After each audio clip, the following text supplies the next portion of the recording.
The night after my wife's funeral, I discovered that the woman I had slept beside for 42 years was a complete stranger, and that my own son was waiting in the dark to ensure I never found out why. It happened because of a deathbed promise. 3 days before her heart stopped at Mercy General Hospital, Miriam pulled my hand close with a sudden, terrifying focus. "Harlan," she whispered, "look behind our wedding photo. Only you are allowed to open it. Promise me." At the time, I wrote it off as the delirium of the end. But alone in the silent living room at 2 in the morning, the memory wouldn't let me rest. I stood up, my 72-year-old knees creaking, and lifted the wedding portrait off the mantel. We hadn't moved it since 1983. I flipped it face down under the harsh kitchen light, and my breath caught. The brittle paper backing had been cleanly sliced open with a razor and sealed back down with fresh, silver electrical tape. Someone had been here before me. Trembling, I peeled the tape away and pulled out a cream-colored envelope containing 3 pages of Miriam's personal stationery. The very first line stopped the blood in my veins. "My dearest Harlan, if you are reading this, I am already gone. And I am so deeply, terribly sorry." As my eyes raced down the page, the floor dropped out from under my life. "In the early years of our marriage, when Colt was still a baby, I traveled for work," she wrote. "I was lonely in ways I never admitted, Harlan, and I made a mistake I have carried every single day since. I was pregnant. I was terrified. I gave the baby up for adoption 3 days after he was born before I ever came home. A boy, healthy, placed with a good family. Then I walked back through our front door, smiled, and told you I was glad to be home. I have been living a lie inside our bedroom for 42 years. For my entire adult life, I had lived with a woman who harbored a secret son, and I had never once seen it in her eyes." I fanned through the remaining sheets to find page 4. Page 1, page 2, page 3, then page 5. Page 4 was completely gone. The edge of page 3 was sliced with a razor-thin precision. Someone had found this letter, cut out the crucial 4th page, resealed the frame, and left me with a broken puzzle. Right then, down the hall, the heavy oak front door clicked open. Footsteps moved along the hardwood hallway. Colt stepped into the kitchen light. My son, 44 years old, sharp-jawed, perfectly tailored. He had changed out of his funeral suit earlier, but he was still wearing the same gray slacks and blue button-down shirt he had left in. He hadn't gone home. He had been sitting in his car down the block in the dark. "Waiting. Couldn't sleep, Dad," Colt said, his voice entirely smooth as he reached into the cupboard for a glass. "Figured you couldn't either. It's a hard night." I kept my hands flat over the letter, covering the handwriting entirely. "I was up," I said simply. Colt filled a glass with water. Before he turned around, his eyes flicked down to the table. It was a fraction of a second, but I had spent 40 years auditing financial statements. I knew exactly what it looked like when a man's attention snagged on a detail he was checking to ensure remained undisturbed. He leaned back against the counter, his face shifting into a mask of constructed concern. "Dad, look at the time. Whatever paperwork you're trying to organize right now, it can wait. Let me take care of it. Your mother left me a letter, Colt," I said, "behind our wedding photo." Colt didn't blink. "Dad, Mom was on a massive cocktail of morphine at the end. She probably told you things that belong to old dreams." She numbered the pages by hand. "Colt, 1, 2, 3, 5. Page 4 is missing. Someone cut it out with a razor blade." A sudden calculation flickered behind his eyes. "She was sick, Dad. Maybe she just skipped a page by accident." "Miriam never made that kind of mistake," I replied. She numbered them sequentially because she wanted me to know if someone had interfered with her words. Colt stepped closer, reaching toward the stationery. "Let me see it, Dad. Let me handle the logistics for us." I pressed my palm flat over the paper. "No," I said. The warmth drained from Colt's expression, revealing the cold iron underneath. "Dad, you're exhausted, grieving, and not processing this rationally." "Sit down, Colt." He hesitated, then sat. "Page 5 starts mid-sentence," I said, looking into his dark eyes. "It reads, 'And that is why I am afraid of what he might do.' Whoever took page 4 removed the specific threat that made your mother live her final months in absolute terror." Colt's fingers wrapped tightly around his glass, but his voice remained level. I think you need to rest, Dad. I'll take the couch. In the morning, it will all make more sense. He walked down the hall, and the guest room door clicked shut.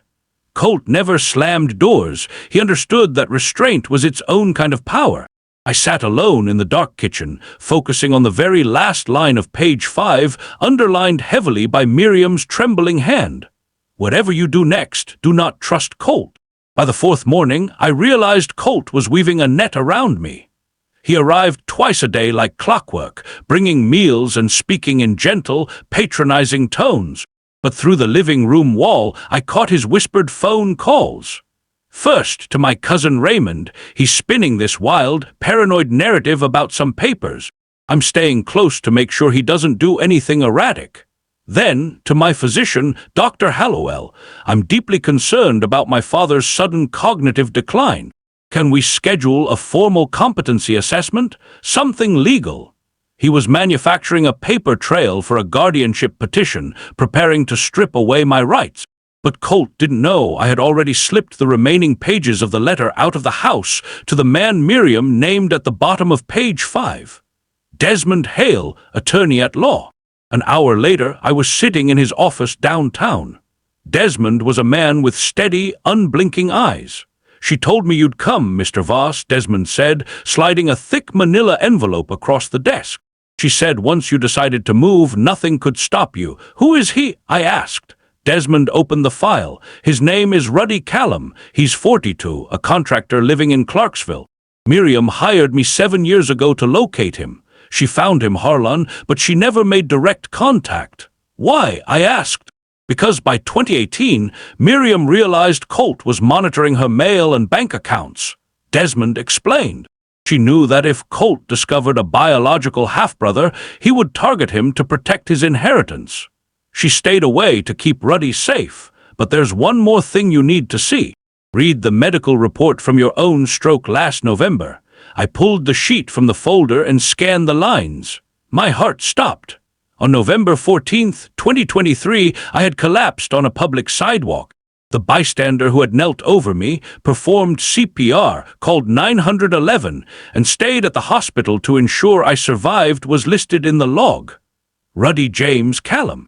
Her secret son had pulled her husband off the pavement and saved my life without ever knowing who I was. And Colt had spent the last 2 years trying to erase him. The drive to Clarksville took 42 minutes through a bleak October landscape. I turned onto Birchwood Lane and parked at number 4417. A gray pickup truck sat in the driveway. The man working beside the truck bed heard my car door and straightened up. He was tall, over 6 feet, with broad shoulders. He looked at me, and his expression suddenly froze. He didn't look like Miriam at all. He looked exactly like Glenn Merritt, my best man, my childhood friend who had mysteriously vanished from our hometown in 1983 without ever saying goodbye. Miriam hadn't just hidden a child. She had hidden a betrayal that rewrote 40 years of my history. Glenn hadn't disappeared because he was tired of our town. He had run because the guilt of what he'd done beside my wife was chasing him.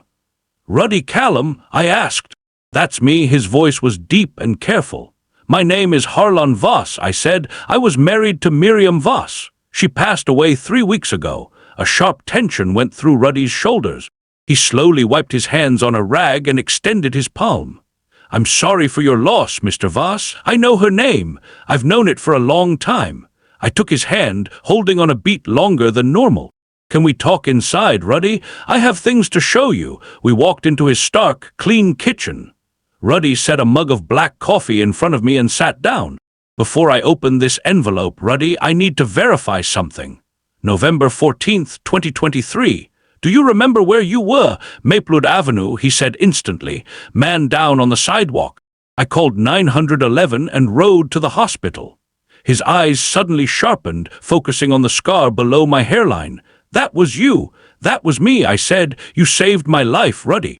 He set his mug down, his jaw tightening. I swear to God, Mr. Voss, I had no idea who you were. I wasn't following you. I know, I said gently. I'm here because 6 weeks ago, Colt Voss came to this house, didn't he? Ruddy's hands curled into fists. He did.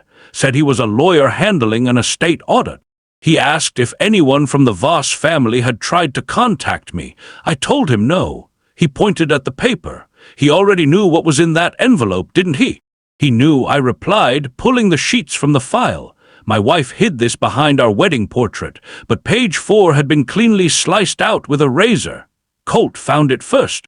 Ruddy looked at the linen pages. She knew about me. She actually looked for me. She found you 7 years ago, I said. She never contacted you because she discovered Colt was tracking her. She knew he would target you to protect his inheritance. She broke her own heart for 7 years just to keep you safe. A ragged sob escaped Ruddy's chest. He walked to the window, pressing his forehead against the glass, trying to regain control. After Colt left 6 weeks ago, Ruddy said, his voice flat, I looked up the name Voss online. I saw her obituary. I sat on my couch with the phone in my hand because I've known since I was 22 that Miriam Voss was the name on my adoption paperwork. And there she was, already gone. My heart ached for him. The brick through your truck window on Tuesday night, I said. That was Colt. He tracked my car to your house on Saturday, and he threw that brick to frame you as a dangerous extortionist before I could tell you the truth. Ruddy walked back to the table, his eyes burning.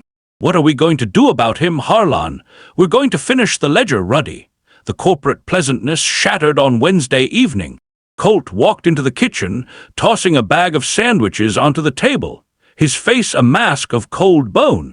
He slid his phone toward me, displaying the GPS log of my car tracking straight to Ruddy's address. You lied to me, Dad, Colt said, his voice terrifyingly calm. You drove 42 miles to see Ruddy Callum. Ruddy Callum is a predator, Dad. He staged that sidewalk routine to get close to our family, and now he's positioning himself to file a claim against the estate. Someone even threw a brick through his window because he owes money. He is a criminal. I reached into my robe, pulled out the yellow scrap of paper from the guest room, and dropped it on his phone screen. Then beside it, I laid out the missing 4th page of Miriam's letter. Colt froze. I didn't just go to Clarksville, Colt, I said. I went into the hall closet, took down your overnight bag, and opened your hardware lockbox. I entered your mother's birthday, 0922. It clicked right open. Your mother knew exactly how your mind worked. She knew you'd store page 4 inside your own hiding place because you're too arrogant to think an old man would audit your things. She used your own lockbox to preserve the evidence of your fraud. Colt's jaw worked violently. She was out of her mind on narcotics, Dad. She was confused. She was terrified of her own son, I countered, standing over him. She spent 2 years watching you open her mail and track her appointments. You stood at her graveside, looked me in the eye, and then slid a permanent power of attorney clause inside the cremation authorization forms while my eyes were full of tears. You didn't want to protect this estate, Colt. You wanted to inherit it early by locking me in an asylum. Get out of my house. He turned and walked out without a word. A second later, his tires screeched down the driveway, fleeing into the dark. The preliminary hearing on December 2nd at the Fillmore Street Courthouse lasted less than 20 minutes. Judge Calloway read the forged funeral authorization form, reviewed the photographs of Colt's lockbox, and read page 4 of Miriam's letter twice. She removed her glasses and looked directly at Colt. Mr. Voss, she said, her voice carrying the absolute weight of a hammer striking iron, embedding a permanent transfer of financial authority inside a cremation release for a newly widowed 72-year-old respondent, is an act of calculated, premeditated fraud. The petition for conservatorship is dismissed with prejudice. Furthermore, I am forwarding this entire file to the district attorney's office for immediate criminal prosecution. The gavel cracked down. Colt sat completely motionless, his corporate identity vanishing into thin air. 2 weeks later, on December 16th, Ruddy and I sat across from Desmond Hale in his quiet conference room. The trust your mother established in 1999 is already fully liquid. Ruddy, Desmond said, sliding the documents over. $237,000, accumulated through small cash deposits she made every single month for 22 years from her own grocery allowance. It passes entirely outside of probate. Colt never had legal access to it, and the main estate, Desmond continued. Miriam formally amended her will in August. She named you as a primary beneficiary under your full legal name, Ruddy James Callum. She wanted absolutely no ambiguity. Ruddy's eyes went wide, then flooded with tears. A rough sob tore loose from his throat, the sound of a man forced to be strong for 40 years finally allowed to break. I laid my hand firmly against his back. "Take your time, son," I whispered. "I'm fine," he managed. "Don't you ever apologize for that in this room," I told him. We spent the next 40 minutes working through the documents. Watching him ask precise, methodical questions, a strange warmth bloomed behind my ribs. He had Miriam's mind, the same slow, thorough intelligence. When the last folder was closed, Ruddy looked across at me. "Harlan, do you think any part of what Colt did came from a place of fear, actual fear of losing you?" I pressed my thumb into my opposite palm. "Colt found out his mother had another son, Ruddy, and instead of coming to me, he chose to use it as a weapon to dismantle his own father. Fear doesn't dictate a choice like that. You make that choice yourself out of cold calculation. He failed the test, but I failed him somewhere too. A father who loves his family shouldn't end up with a son who stores a stolen confession inside a lockbox. I have to carry that ledger myself." "That is not your failure, Harlan," Ruddy said. "Maybe not," I agreed softly, "but I'm still allowed to grieve it." Desmond slid the final estate amendment across the polished wood. "Ruddy James Callum, co-trustee." I picked up the heavy pen, my hand completely steady, signed the line, and handed it to the man across from me. "I didn't lose a son in that courtroom, Ruddy," I said. "I simply finally learned which one never deserved the name." Ruddy reached across and took my hand in a double grip, firm, warm, and absolute. "Thank you," he whispered. "Thank you for finishing what she started." "I finished it, Miriam," I told her in the silence of my mind. "The ledger is finally balanced." 3 days later, Desmond called my landline at 7 a.m. "Harlan," he said without preamble, "our investigator just closed the loop. We found Glenn Merritt." My hand tightened around my mug. "Where is he, Desmond?" "Tucson, Arizona," Desmond said. 71 years old, retired civil engineer. He lives alone in a small adobe house. He never married, Harlan. There are no other children on record. A slow sigh left my lungs. No other children. "Does he know about Ruddy?" "That I can't verify through a screen," Desmond murmured. But in 1974, 3 months after Ruddy's birth record was sealed, Glenn Merritt filed a voluntary statement with the adoption registry, authorizing the state to release his address if his child ever came looking. The statement was never activated because of a database switch. Glenn Merritt has been sitting in that desert house for 51 years, just waiting for the phone to ring. 51 years, I whispered. "Call the boy, Harlan. He needs to hear it from you." I dialed Ruddy's number before 9. He picked up on the first ring. "Harlan, what happened?" "No," I said, my voice turning thick. "Desmond found your father, Ruddy. Glenn Merritt is alive. He's in Arizona. And he put his name on a consent registry 50 years ago because he wanted to be found by you. He's been waiting half a century for you to look for him." The line went completely dead for 4 long seconds. I could hear Ruddy's heavy breathing. He wanted me?" Ruddy's voice cracked, the raw edge of a little boy breaking through. "He's been waiting, Ruddy. Now you know." I heard the scrape of a kitchen chair over the line. "What do I do with that, Harlan? What do I say to a man who's been waiting since the year I was born?" "You dial the number, Ruddy," I told him. "Or you buy a ticket, fly to Tucson, and you knock on his door. But don't you dare wait until Monday. You two have already wasted enough history." A broken laugh came over the wire. "You really make it sound so simple, old man. It's the only true thing left," I said. "And you already know that, or you wouldn't be sitting down." "You notice too damn much," Ruddy murmured. "Miriam must have had her hands full with you." "She did," I said, my voice dropping into a whisper. "She always told me the exact same thing." Christmas Eve came to Sycamore Street with a low, biting frost. I hadn't put up a tree this year, but I hung Miriam's handmade wreath on the front oak door, and that felt like enough. At exactly noon, Ruddy's gray pickup truck pulled into the driveway, his ancient German Shepherd Biscuit riding shotgun. When Ruddy stepped out of the cab, his face looked completely different. The braced, guarded mask had entirely vanished, leaving his features softer, more open. "You called him," I said, meeting him at the porch steps. Ruddy looked up and smiled wide, real and completely unguarded.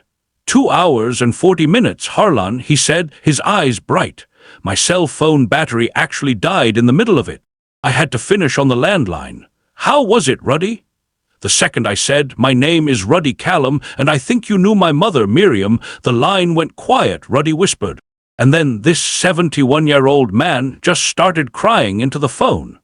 He told me that the hoping had hurt too much to keep doing after 30 years. So he had forced himself to stop looking at the mailbox. But he said he never once stopped praying for the day. "I have a father, Harlan. When are you going to see him?" "January," Ruddy said, nodding firmly. "Phone calls are a start, but they aren't enough. I'm driving down after the new year." He reached into his truck, withdrew a package wrapped in brown paper, and set it on the kitchen table inside. "Desmond had this stored in his files," Ruddy said softly. "Miriam gave it to him 7 years ago. She told him that if anything ever happened to her, I was supposed to hand this back to you." I pulled away the paper, and my legs went completely unsteady. Inside the dark wood frame was a photograph I had never seen. It was Miriam in her early 60s, sitting alone at the counter of Pat's Diner. She was holding a mug of coffee, her head turned slightly, caught mid-thought with the absolute beginning of a soft smile on her face. It was my wife, more purely, beautifully herself than any stiff portrait we had ever taken. I carried the frame into the living room and placed it on the mantel right beside our courthouse wedding photo. The two frames sat side by side. The frame where the secret had been hidden, and the frame where the truth had finally come to rest. "Look behind the frames," I told myself, her last words echoing through the warmth of the room. Her handwriting, her linen paper, her final legacy, it hadn't been an act of betrayal. It had been an elegant, desperate roadmap designed by a woman who knew her husband was honest enough to find her, if she could just hold the line until she was gone. Ruddy stepped up beside me, his shoulder brushing mine. "She just needed you to be strong enough to hear it, Dad." The word hung in the quiet living room, Dad. It fit into the architecture of the house like a missing beam that had finally been slotted back into the roof. "I know," I said, adjusting the frame until it was perfectly square. "I think I've always known." For the first time in 3 months, the house didn't feel like a museum dedicated to loss. It felt like a clearing, a place where something beautiful had been found. "Merry Christmas, Ruddy," I said. He turned to face me, his face full of an unvarnished warmth. "Merry Christmas, Dad," he said. My old heart cracked open, clean and complete, clearing away 40 years of stone to make room for the son who had crawled across a sidewalk to save me without ever asking for my name. I pulled him close, burying my face against his work shirt, and let the tears come without making a single effort to hide them. "I finished it, Miriam," I whispered into the silence. "The account is finally settled." People ask me sometimes, old colleagues or neighbors who saw the police cruisers outside Colt's apartment, how a man survives discovering his entire marriage was built on a hidden foundation. They ask me how I found the strength to open those envelopes alone in the dark at 72. I tell them what I believe with every single year I have left. The truth isn't something God hides from you to punish you. He simply holds it behind the frame until he knows you are finally strong enough to stand up and carry the weight of it. If I'm being entirely honest, and at 72 I am completely done being anything else, I wasn't a perfect husband. I wasn't a perfect father. I missed signs I should have tracked. I ignored the missing pages in her eyes because believing the comfortable lie was always easier than asking the questions that would burn the house down. Don't be like me. Don't wait for a linen letter hidden behind an old frame to start paying attention to the people who are actually standing on the sidewalk for you. Look at who stays when the music stops. Look at who kneels over you when you're down on the concrete without ever checking the balance of your estate first. That is where your real family lives. A son isn't a name stamped onto a county birth certificate by a clerk. A family isn't just the group of people who happen to share the same genetic sequence. It's the people who choose you quietly, consistently, in the dark, without ever waiting for an audience to applaud. That was the true family story I was living for 42 years without ever knowing the ledger existed, until Miriam made sure I had no choice but to open the frame and audit the soul of my house. And in the end, that is the only family story that is ever truly worth keeping. These are the grandfather stories I carry now, not with shame, but with the hard-won piece of a man who finally finished what his wife started. I hope one grandfather's story lands somewhere useful in your chest.